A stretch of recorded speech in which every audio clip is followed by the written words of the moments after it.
Programa Triálogo. Oferecimento Logos Livraria. Promover o conhecimento é a nossa missão. Olá, esse não é um monólogo, não é um diálogo, é um triálogo. 3 pessoas trialogando sobre um assunto do seu interesse. E o assunto de hoje é a homossexualidade. Como os pais reagem quando o filho revela essa orientação sexual? Você já parou para pensar sobre isso? Não? Então não saia daí, porque o triálogo está começando agora!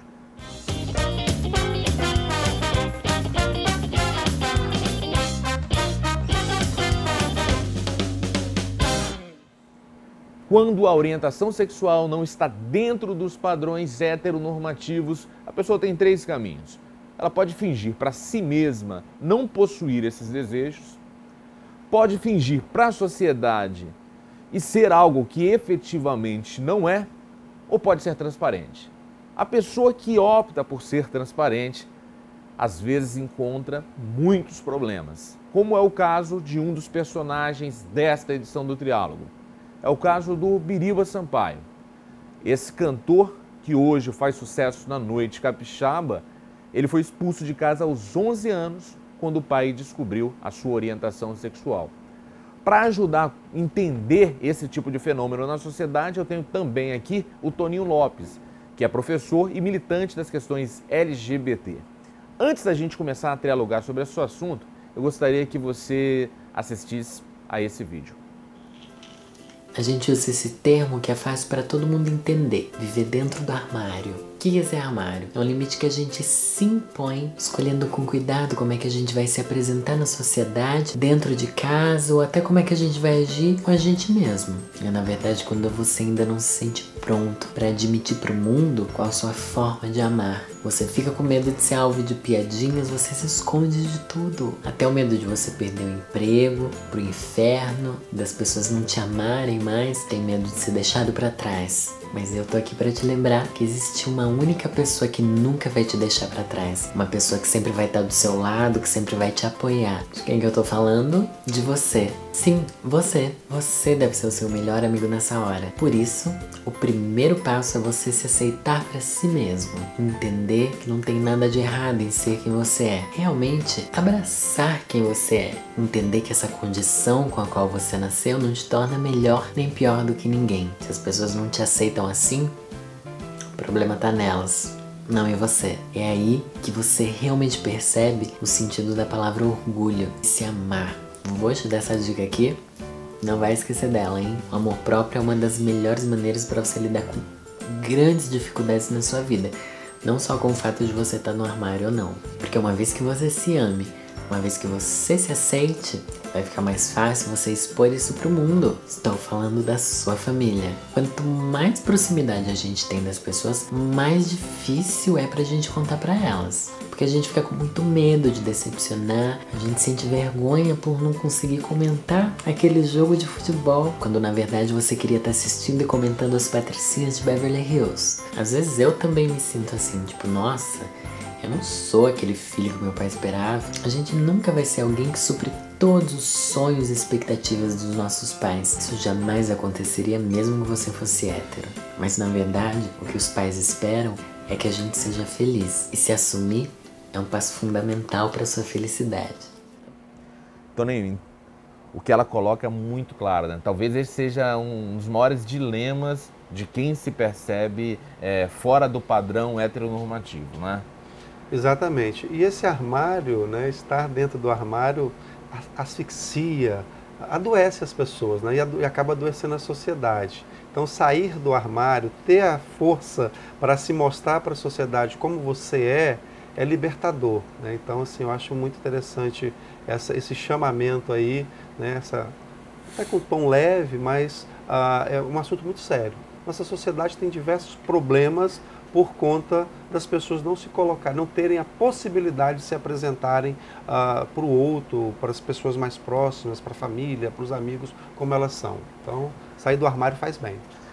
Justamente nesse sentido, eu trouxe hoje aqui a história do Biriba, que é uma pessoa que viveu sérios problemas justamente nessa transição, em sair do armário. Você teve o primeiro momento de choque com a sociedade, com a própria família, aos 11 anos, não foi isso, Virina? Foi. Como que isso se deu? Como que aconteceu esse fato?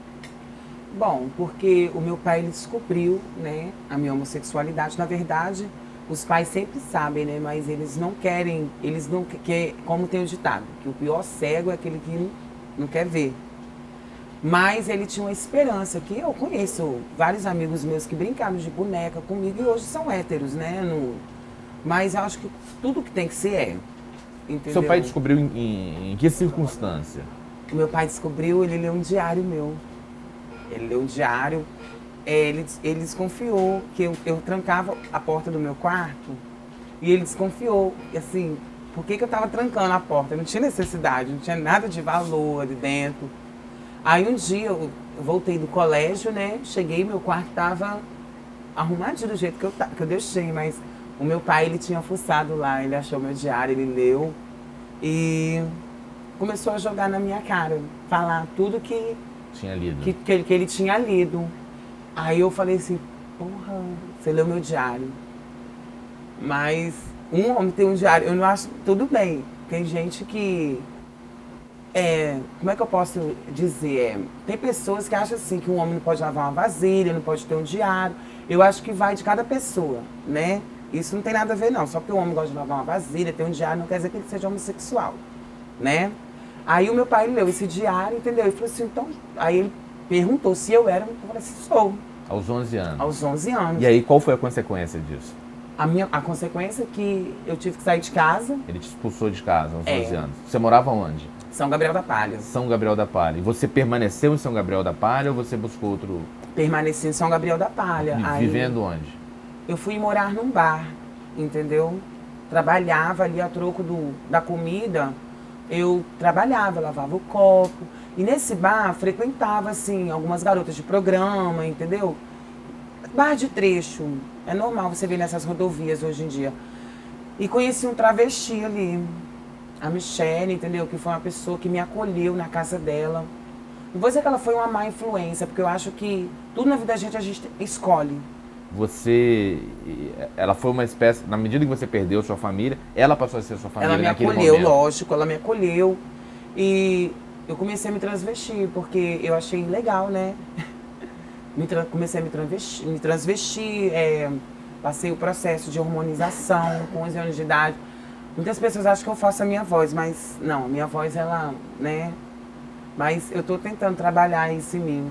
Sim, aí você ficou nesse período. Não foram momentos fáceis, né? Porque a pessoa imagina, você veio se tornou travesti e tudo resolveu. Não foi isso. Foi não. Porque eu tinha um vazio, né? Porque, assim, um dia meu pai era muito apegado a mim, já no outro dia já não era mais. Porque eu fui o primeiro neto do meu avô homem, o primeiro filho dele, o primeiro filho da família, entendeu? O primeiro neto. Então... foi uma decepção, eu sei que foi uma decepção muito grande para ele, entendeu? Mas eu acho que os pais não devem deixar de amar os filhos pela opção de vida deles, que eu acho que os pais, eles têm que ver a felicidade dos filhos. Você, ao longo dessa jornada, você inclusive chegou a passar fome. Passei muita fome, mas isso aí já foi porque eu comecei a andar para outros lugares, conheci outros lugares, entendeu? Viajei para vários lugares do Brasil. Inclusive já tive até proposta de sair fora do Brasil, sim, mas eu não quis. E o que te tirou da vida da prostituição? A arte. Porque eu sempre cantei, né? Sempre tive isso comigo. Inclusive, quando eu era criança, participava de concursos, entendeu? Eu sempre gostei da arte. Você foi descoberto como? Eu estava panfletando, né? Ali em Jardim Limoeiro, perto do... Você estava panfletando travestido? Transvestido, estava panfletando. Eu já não estava me prostituindo mais, eu estava sentindo assim, porque eu tentava sair dessa vida, mas sempre eu voltava, entendeu? Uhum. Agora eu já estou mais firme, já tenho ciência do que eu quero. E conheci o Romero nesse local. Romero, que é empresário de uma banda chamada Black Set, que é grande sucesso nas noites do Espírito Santo. Isso. Aí eles estavam fazendo uma festa, ele tava precisando de pessoas para panfletar. E ele gostou da minha animação ali, que eu tava muito agitado, né? Eu sempre gostando de chamar a atenção. E quando ele falou que ele era empresário da Black Set, eu comecei a cantar para ele. E nisso ele, poxa, ele me elogiou, né? E falou, me chamou para ir na casa dele, para conhecer, já me apresentou para a banda toda. Inclusive eu panfletei. Banda, né? Mistureba, né? Não, a banda Black Set, Black Set. Ele me apresentou. Mistureba é um projeto que a gente está aí agora, entendeu? Mas ele me apresentou para a banda Black Set, inclusive eu panfletei, entendeu? E essa festa que eu panfletei, eu cantei. Subi no palco e cantei. Para mim foi assim, uma experiência muito que eu nunca tinha subido num palco. A não ser quando eu era criança, né? Que eu, brincadeirinha, mas ali já era coisa séria. E ali é que esse momento reinventou a sua história. Toninho, a história que ele conta aqui pra gente é uma exceção à regra ou ela é uma história comum? A primeira parte da história do Biriba, infelizmente, não é a regra, né? O primeiro preconceito que o homossexual, a pessoa, não só o homossexual, mas as travestis e transexuais, né, que são questões distintas, sofrem exatamente no seio familiar. Então veja a dureza, né, a tristeza, e esse é um dos males sociais que eu aponto de uma sociedade que não aceita a diversidade, as diversidades, no caso aqui a diversidade sexual e diversidade de gênero, é a exclusão. Então, o Biriba, uma criança de 11 anos, é expulsa de casa e aí vai encontrar toda a sorte que lhe aparece, né? E aí, felizmente, ela teve alguém que ele teve alguém que lhe acolheu, mas daí segue um caminho que inclusive levou a passar fome e uma série de vulnerabilidades. Então essa primeira parte, infelizmente, é uma regra. A exceção vem, né? Eu quero até parabenizar aí o Romero com uma atitude, né, bastante digna, humanitária, de identificar, né, no Biriba o seu potencial artístico, cultural, enfim, e lhe dá uma oportunidade. Essa não é a regra, essa é a exceção, porque o homossexual, ou no caso dele que foi, né, um transgênero, transitando então entre os gêneros, esteve um momento da sua vida, ou boa parte da sua vida como travesti, carrega uma série de preconceitos, ainda mais alguém que, além de ser travesti, também se prostituiu, né, ele coloca isso com muita tranquilidade, né, traz então uma série de estigmas e preconceitos. Então essa é uma parte que definitivamente não é regra, é exceção. Alguém acolher, apostar e investir nesse potencial. Então parabéns ao Romero, parabéns ao Biriba. Obrigada. Que se dispôs, né? Ele mesmo já mencionou isso, Fábio. Não basta só querer sair dessa vida, né? Porque precisa de ter mais do que o próprio vontade, tem que ter um incentivo, tem que ter um estímulo. E o acolhimento, né? E o acolhimento. Vamos fazer o seguinte, a gente está estourando o tempo desse bloco para a gente poder ir para o próximo bloco, que são os blocos das perguntas do público. Eu gostaria de sair e você cantasse, para quem está em casa, a música que você cantou quando você estava panfletando e foi a música que mudou a sua história de vida. Tá, pode começar? Pode, para aquela câmera ali. Share my life, take me from what I am, 'cause I'll never tell, I'm colors for you. Ooh, take my love, I'll never ask for too much. There's a one that you are, and everything that you do.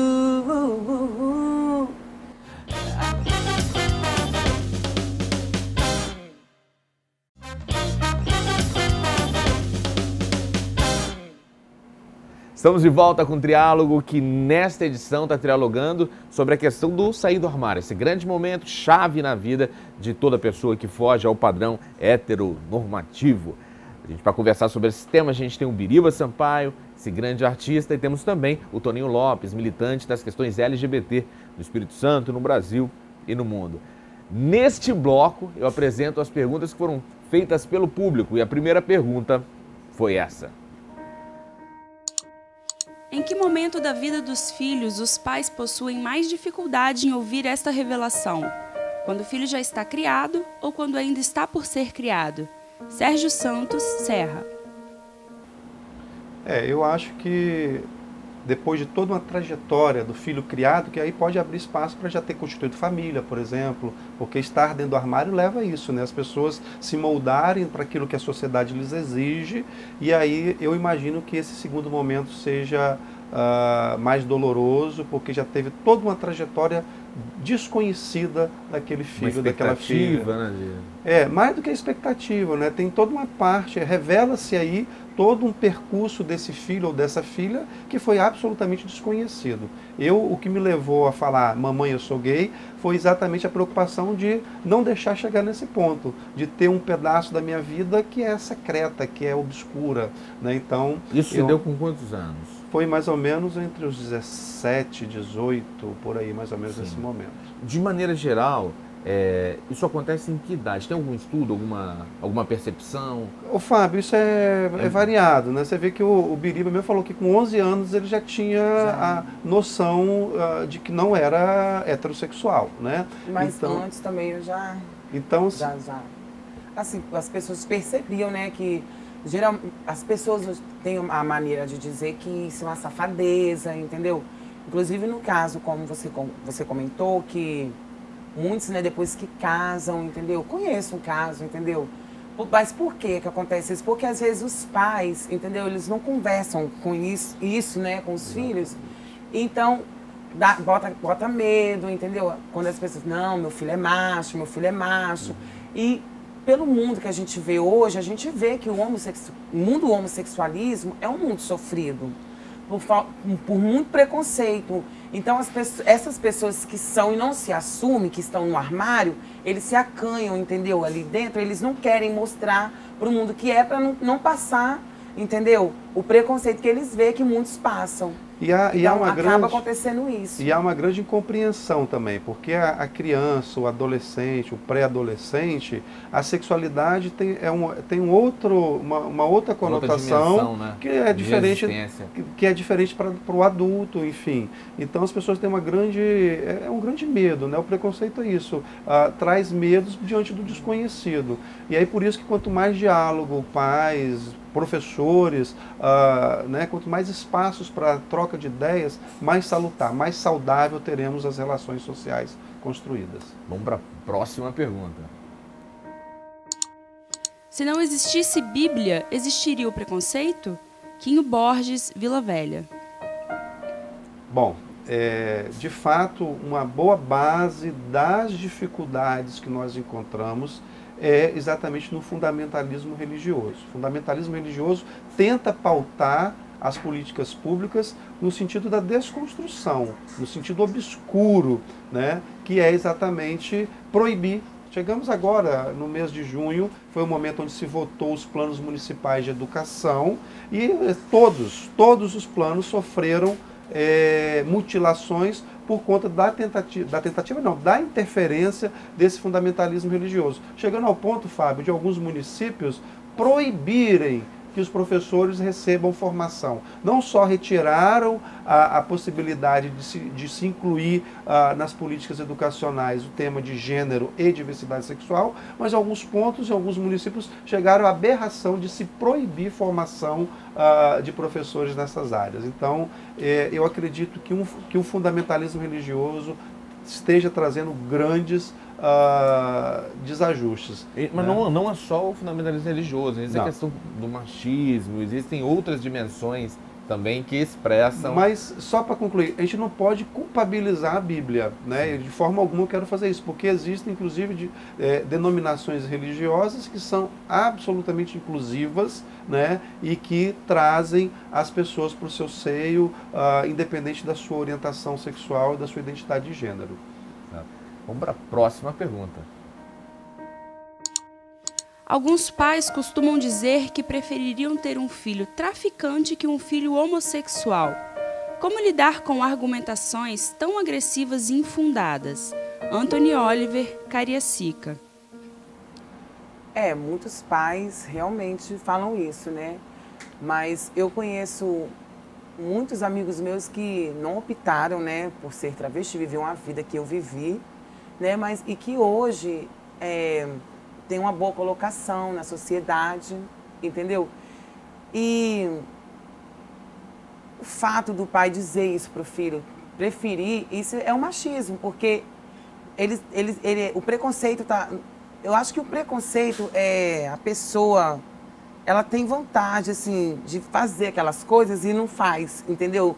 Não faz, e então, quando que ele vê que outras pessoas estão fazendo, eles não podem fazer, então isso para mim é um preconceito. Eu acho que ele teria aquela vontade de expressar aquilo. Então, assim, o filho ser um traficante, né, traria muitos problemas para a família, né? Mas ser traficante é um crime, ser homossexual não. Lógico. Exatamente. E aí mostra... Mas é um machismo, né? E esse machismo é tão forte, né, que mostra, que se revela em absurdos como esse. Um pai dizer que prefere ter um filho envolvido com uma situação que expõe a vida do seu filho altamente em risco, né? Não só pela possibilidade de ser assassinato ou de ser jogado num presídio, de um completo absurdo. Então, isso aí dá a exata dimensão, né? Como também é a sua própria história de vida, né, Biriba? Um menino de 11 anos ser expulso de casa por conta da sua orientação sexual, ou seja, essa criança é colocada à exposição de diversos fatores de risco. O fato dele estar vivo é um... Então nossa, assim, isso dá a exata dimensão do quanto nós temos ainda por fazer, Fábio. Né? Por isso que eu sempre ressalto a importância de espaços como esse aqui de debate, num debate em alto nível, para as pessoas abrirem a mente. Né? É inconcebível dizer que se prefere ter um filho envolvido nesse tipo de situação, aceitar a sua homossexualidade ou a sua travestilidade. Vamos para a próxima pergunta. Quem geralmente sofre mais incompreensão dos pais por sua orientação sexual? Gays, lésbicas, transexuais ou bissexuais? Flávia de Abreu, Vitória. Sem dúvida, né, talvez o Biriba vai ter até mais propriedade de falar isso do que eu, sem dúvida são as travestis e transexuais. São as travestis. Inclusive, as lésbicas, elas são bem mais aceitas, né, no universo de LGBT, elas são bem mais aceitas na sociedade. Os gays também, né? Mas o travesti, pela maneira dele se expor, né? Aquela vulnerabilidade de estar ali na pista, né? Fazendo programas, muitos se revoltam, quebram carros, né? Andam com roupas, né? Tipo assim, as travestis lá têm um mundo delas. Mas é mais do que isso. Uma defesa, talvez. Mas o preconceito entre o travesti é muito mais. A ação, você está falando de uma questão bem específica, que são das travestis que se prostituem, que aí tem a questão da ação e da reação, né?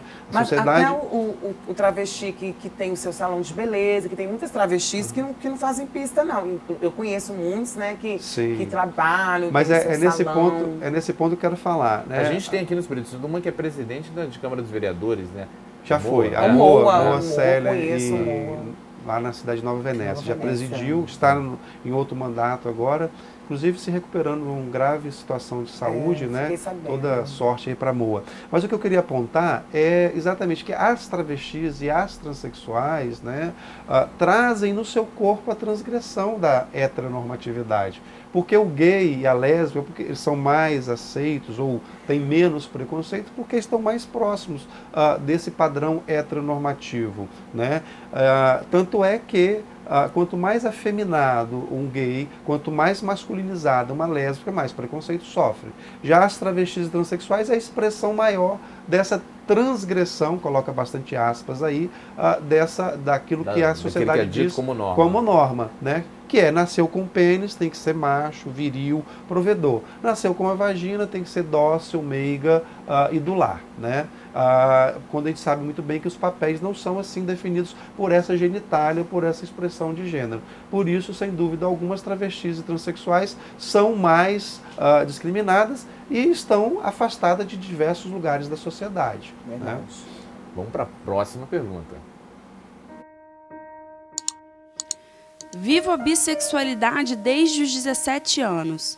Hoje tenho 19 e não tenho certeza se de fato sou bissexual ou se estou confusa quanto à orientação de meu desejo. Como posso encontrar essa resposta? Amanda Leal, Cariacica. Amanda, eu acho que você não precisa ter um rótulo para viver feliz, né? Viva a sua sexualidade da forma que for. Eu acho que a gente classifica, né?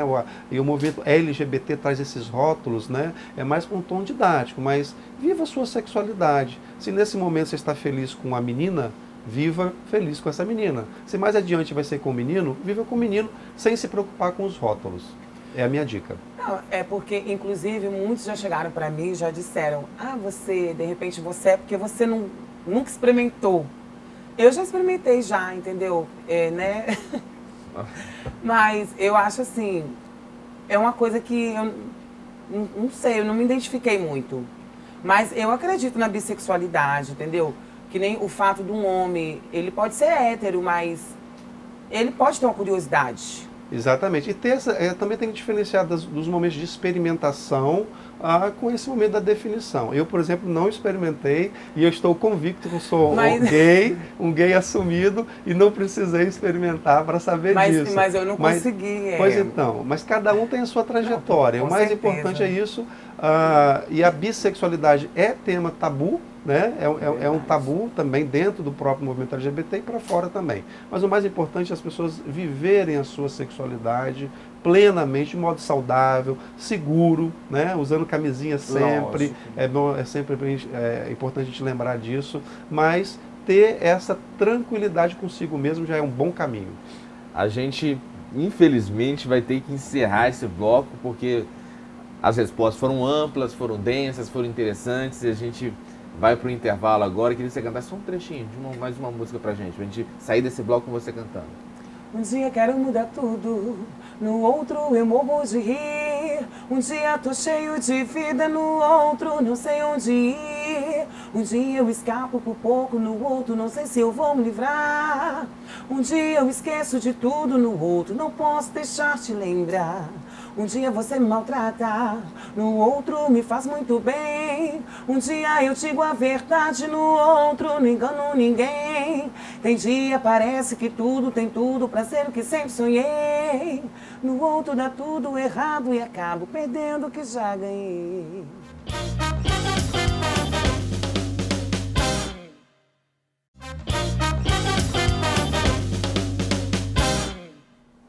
Estamos de volta com o Triálogo para o último bloco. E nesse bloco eu peço que os nossos entrevistados indiquem livros. Toninho, quem está assistindo a gente, que gostou do assunto, quer ganhar mais densidade conceitual nesse tema, você indicaria o que é? Minha dica de hoje é Terra Sem Mal, do poeta capixaba Valdo Mota, né, um grande poeta reconhecido internacionalmente, e que o livro Terra Sem Mal estimule e que apareçam em outros Romeros e que dê oportunidades a outros Biribas, que eu tenho certeza que o nosso estado é cheio de gente com todo esse talento aí à espera de uma oportunidade. Maravilha. Toninho, obrigado novamente pela sua presença e generosidade com o nosso programa. Biriba, o que você vai indicar para as pessoas que estão em casa? Bom, eu não tenho lido muito livros, né? Eu tenho escutado muitas músicas. Eu posso cantar uma música? Você quer fechar então o programa cantando uma música? Pode ser. Vou fazer o seguinte, então deixa eu me despedir do pessoal e você termina o nosso programa hoje cantando e mostrando o seu talento, tá bom? Tudo bem. Ora, quero agradecer imensamente a você que nos deu audiência, que está com a gente aí. Se você pegou o programa pela metade, não tem problema. Você vai lá no nosso site, você vai pesquisar lá www.imagem.tv.br/triálogo.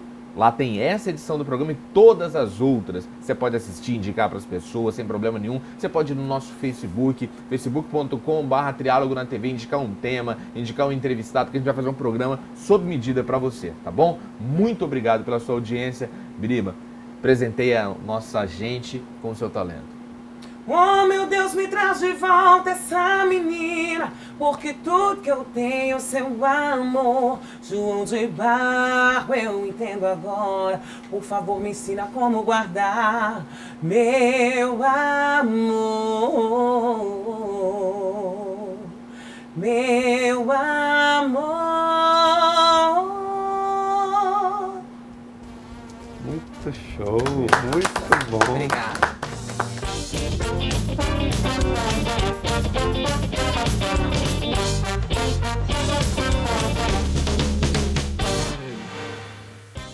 Programa Triálogo. Oferecimento Logos Livraria. Promover o conhecimento é a nossa missão.